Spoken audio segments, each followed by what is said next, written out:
Hello. I'm not a YouTuber. I'm not an artist, so you'll have to excuse the crudeness of this. But I wanted to touch base on something that I heard about recently with Bill Gates funding a company to try to spray aerosolized particles into the atmosphere in an effort to reflect the sun. So I've got this drawing here of the Earth. We've got the sun, the land, we've got a solar panel here, we've got a wind turbine here, we've got a lake with a dam for hydroelectric, there's the ocean, there's a cloud.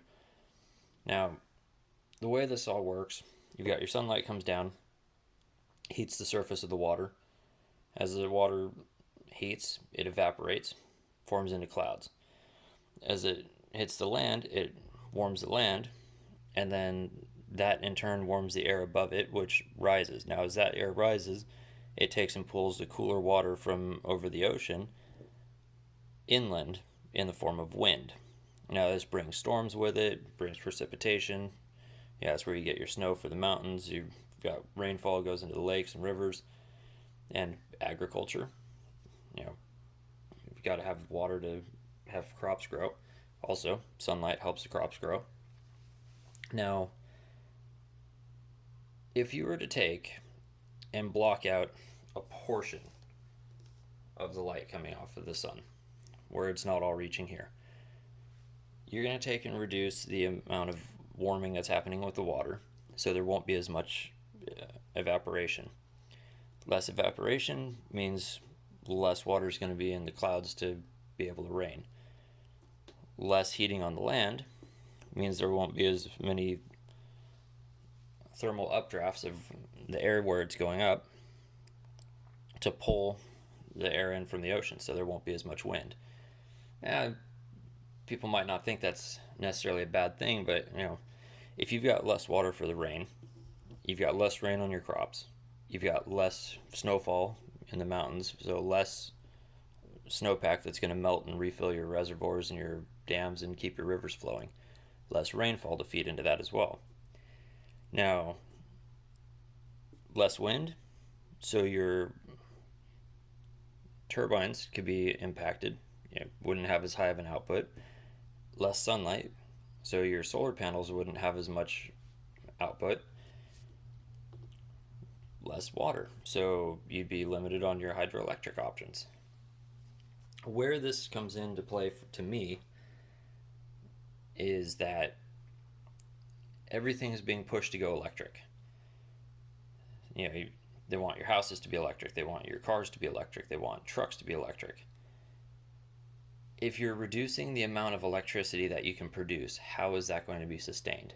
If they're pushing for plant-based diets and you've got less sunlight and less precipitation, you're going to have issues with your crops. How is that sustainable? Now, through Carbon Brief, they did a study testing core samples from history of the planet in multiple regions, and they found that volcanic eruptions had an impact on global temperatures. They caused them to cool. The idea of spraying these particulates is an attempt to recreate that idea.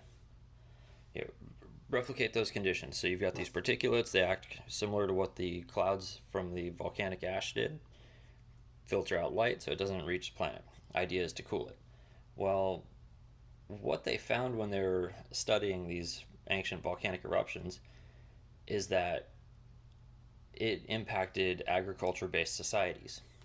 It most likely led to the growth of bacteria and viruses and some of the pandemics that had happened in between the years 500 BC and 1000 AD.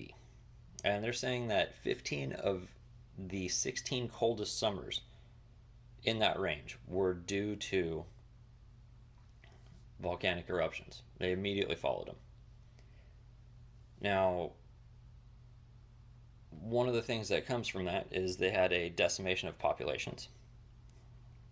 from pandemics. They had agriculture struggling because plants need sunlight for photosynthesis. People eating plants or trying to eat plants, or animals trying to eat plants that people are trying to eat. There's a potential trickle down effect on all of this.